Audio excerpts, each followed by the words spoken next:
Hello, അപ്പോഴിന്ന് നമുക്ക് സവാള നരിയാതെയും വഴറ്റാതെയും ഒരു ബീഫ് വരട്ട് ഉണ്ടാക്കിയാലോ അല്ലേ.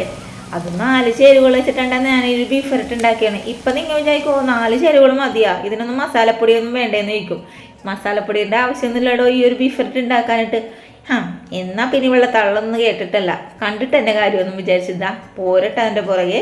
അപ്പം ഞാൻ ഇതിനായിട്ട് 2 കിലോ ബീഫ് കഴുകി വൃത്തിയാക്കിയിട്ട് ഊറ്റപ്പാത്രത്തിൽ ഊറ്റാൻ വെച്ചിട്ടുണ്ടായിരുന്നു. ഇനി വേണ്ടതേ കുറച്ച് ഉള്ളി എടുത്തിട്ടുണ്ട്, അത് തൊലിയൊക്കെ കളഞ്ഞ് കഴുകി വൃത്തിയാക്കിയിട്ട് എടുത്തിട്ടുണ്ട്. അതേപോലെ തന്നെ ഇഞ്ചി വെളുത്തുള്ളി പേസ്റ്റാണ് എടുത്തേക്കണത്. പിന്നെ കുറച്ച് വറ്റൽമുളക്, ഇത് ഒരു 150 ഗ്രാം വറ്റൽമുളക് ഉണ്ടായിരുന്നു കേട്ടോ, അതും കൂടി എടുത്ത് വെച്ചിട്ടുണ്ട്. ഇനി നമുക്ക് കുക്കറൊന്ന് അടുപ്പിലേക്ക് വെച്ചിട്ട്, നമ്മളിപ്പോൾ കുക്കറിലാണ് കേട്ടോ ഇത് ചെയ്യാൻ പോണത്. അപ്പോൾ കുക്കറിൻ്റെ വെള്ളമൊക്കെ വറ്റട്ടെ. വെള്ളമൊന്നും ഇല്ല വറ്റാൻ, അതിൻ്റെ ഇടയിൽ ഞാൻ വേറെ സാധനം കാണിച്ചു തരാം കേട്ടോ.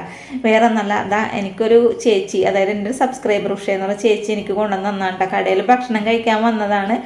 അപ്പോൾ ചേച്ചി എനിക്ക് ഈ ഒരു സമ്മാനം ഇട്ടാണ്ട് വന്നത്. എൻ്റെ വീഡിയോസൊക്കെ കാണാറുണ്ട്, ഒരുപാട് ഇഷ്ടമാണെന്ന് പറഞ്ഞ് അങ്ങനെ കൊണ്ടുവന്ന് തന്നാണ്. ഒരുപാട് നന്ദിയുണ്ട് കേട്ടോ ചേച്ചി. എന്തായാലും എന്നെ കാണാൻ വന്നില്ല, എൻ്റെ കടയിൽ ഭക്ഷണം കഴിക്കാൻ വന്നില്ല. ആദ്യമായിട്ടാണ് യൂട്യൂബിൽ നിന്ന് ഇങ്ങനൊരു സമ്മാനം എനിക്ക് കിട്ടുന്നത്. ഇന്നും എൻ്റെ വീഡിയോസൊക്കെ കാണുന്ന ബിന്ദു എന്ന് പറഞ്ഞ ടീച്ചർ എൻ്റെ കടയിൽ ഭക്ഷണം കഴിക്കാൻ വന്നിട്ടുണ്ടായിരുന്നു. അപ്പോൾ ഒരുപാട് സന്തോഷമുണ്ട്. വന്നപ്പോൾ കുറേ സാധനങ്ങളൊക്കെ തീർന്നായിരുന്നുണ്ടാവും. ഉദ്ദേശിച്ച് വന്ന സാധനങ്ങളൊന്നും കിട്ടിയൊന്നുമില്ല. അപ്പം എൻ്റെ നമ്പറൊക്കെ വാങ്ങിച്ചുകൊണ്ടുപോയി. അപ്പോൾ ഒരു ദിവസം വരാമെന്നൊക്കെ പറഞ്ഞിട്ടുണ്ട്. അപ്പോൾ ഒരുപാട് സന്തോഷമുണ്ട് ഇങ്ങനെയുള്ള ആൾക്കാരൊക്കെ നമ്മുടെ കടയിൽ വന്ന് ഭക്ഷണം കഴിക്കുന്നതിലും അതേപോലെ തന്നെ എന്നെ കാണുന്നതിലും സംസാരിക്കുന്നതിലൊക്കെ. അപ്പോൾ ഇനി നമുക്കേ നമ്മുടെ പാചകത്തിലേക്ക് കിടക്കാം കേട്ടോ. അപ്പോൾ ഞാൻ കുറച്ച് വെളിച്ചെണ്ണ ഒഴിച്ച് കൊടുത്തിട്ടുണ്ട്. അതിന് ഇതിലേക്ക് 1/2 കിലോ ഉള്ളിയാണ്ട് നമ്മൾ തൊലി കളഞ്ഞ് വെച്ചത്, അതും കൂടി ഇതിലേക്ക് ഇട്ട് കൊടുത്തിട്ടുണ്ട്.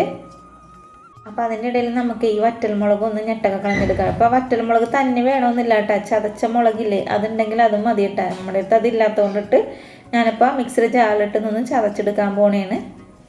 ഇപ്പം നമ്മുടെ ഉള്ളിയൊക്കെ ഇതേപോലെ വഴണ്ടിയിട്ടിട്ടുണ്ട് കേട്ടോ, ഇത്രയും മതി. ഇനി നമുക്ക് ഇഞ്ചി വെളുത്തുള്ളി പേസ്റ്റാണ് ചേർത്ത് കൊടുക്കുന്നത്. ഞാനിപ്പോൾ 1 സ്പൂണാണ് ചേർത്ത് കൊടുക്കുന്നത്. അപ്പോൾ ഇഞ്ചി വെളുത്തുള്ളി പേസ്റ്റ് ഇല്ലാത്ത ആൾക്കാർ 1 തുടം വെളുത്തുള്ളി, ഒരു ചെറിയ പീസ് ഇഞ്ചിയും കൂടി ചതച്ചിട്ടിട്ട് അത് ഇതിലേക്ക് ഇട്ട് കൊടുത്താൽ മതി കേട്ടോ. അതും കൂടി ചേർത്ത് കൊടുത്തതിന് ശേഷം നമ്മൾ ചതച്ച് വെച്ചിരിക്കുന്ന ആ ഒരു മുളകും കൂടി ഇതിലേക്ക് ഇട്ട് കൊടുക്കണം. ഇനി ഇതെല്ലാം കൂടി നന്നായിട്ടൊന്ന് മൂപ്പിച്ചെടുക്കാം കേട്ടോ. അപ്പം ഞാനിതിലേക്ക് കുറച്ച് കറിവേപ്പില ഇടാൻ മറന്നുപോയി. അപ്പം തന്നെ ഞാൻ കുറച്ച് കറിവേപ്പിലയും കൂടി വാരി ഇടുന്നുണ്ട്. നല്ല പച്ച കറിവേപ്പിലയാണ് കിട്ടി, അതുകൊണ്ട് തന്നെ ഒരു കൈപ്പിടിയോളം ഞാൻ ഇട്ട് കൊടുത്തിട്ടുണ്ട്. പിന്നെ ആവശ്യത്തിനുള്ള ഉപ്പും കൂടി ചേർത്ത് കൊടുത്തിട്ടുണ്ട്. പിന്നെ നമ്മൾ കഴുകി വൃത്തിയാക്കി വെച്ചേക്കണം ബീഫും കൂടി ചേർത്ത് കൊടുത്തിട്ടുണ്ട്. ഇനി ഇതെല്ലാം കൂടി നന്നായിട്ട് ഒന്ന് ഇളക്കി കൊടുക്കണോണ്ടോ. നമ്മൾ ഈ ബീഫ് കഴുകി വൃത്തിയാക്കി എടുക്കുമ്പോൾ ഊറ്റപ്പാത്രത്തിൽ ഊറ്റി വെക്കണോണ്ട്. അപ്പോൾ ഇതിൽ ഒട്ടും വെള്ളം പാടില്ല, അതുകൊണ്ടിട്ടാണ് അങ്ങനെ പറയണത്. അതേപോലെ തന്നെ നമ്മളിപ്പോൾ വേവിക്കുമ്പോഴും ഒട്ടും വെള്ളം ചേർക്കാതെയാണ് ഇത് വേവിച്ചെടുക്കാൻ പോകുന്നത്.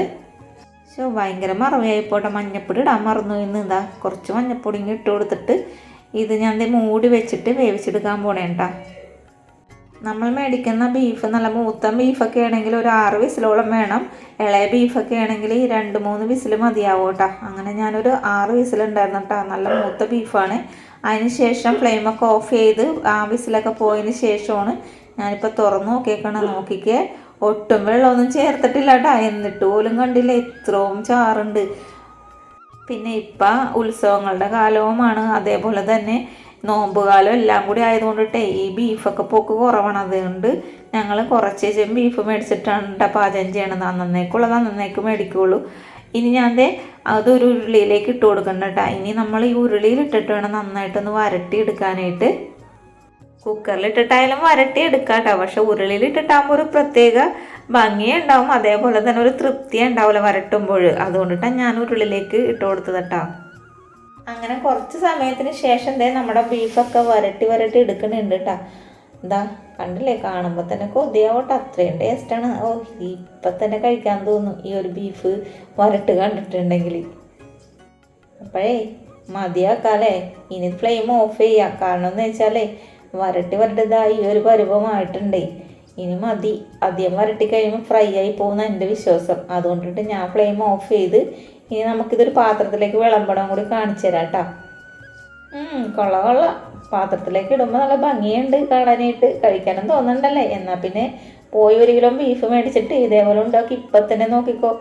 ഒന്നിച്ചിരി കൂടി ഭംഗി കിട്ടാൻ വേണ്ടിയിട്ട് കുറച്ച് കറിവേപ്പിലയും കൂടി ചേർത്ത് കൊടുത്തിട്ടുണ്ട് മുകളിലേക്ക്. അപ്പോൾ നമ്മുടെ വീഡിയോ ഇഷ്ടപ്പെട്ടാൽ എപ്പോഴും പറയണ പോലെ സപ്പോർട്ട് ചെയ്യാനും അതേപോലെ ലൈക്ക് ചെയ്യാനും ഷെയർ ചെയ്യാനും കമൻറ്റ് ചെയ്യാനൊക്കെ മറക്കരുത് കേട്ടോ. നിങ്ങളുടെ കമൻറ്റുകളൊക്കെ കാണുമ്പോൾ എനിക്ക് ഒരുപാട് സന്തോഷമുണ്ട്. പിന്നെ വീഡിയോസൊക്കെ ഇടാനായിട്ട് തോന്നിക്കും. Thank you.